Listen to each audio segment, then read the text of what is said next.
Janine, hindi feel makatrabaho si Paulo.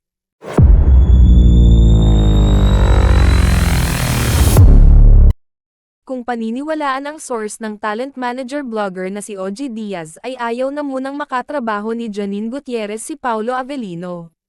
Sa latest episode ng Showbiz Update, sinabi ni OG na tila hindi maganda ang hiwalayan ng dalawa. Ako naman, kahit hindi sabihin yun ha, syempre di ba di ka muna makikipagtrabaho? Parang wala pang maayos na closure, aniya. Samantala, naobserbahan naman ni OG na tila may nagiging open na si Paulo sa kanyang love life nang malink kay Kim Chu. Pansinin mo, yung love life ni Paulo noong bago dumating si Kim Chu, hindi pinag-usapan ni Paulo yon.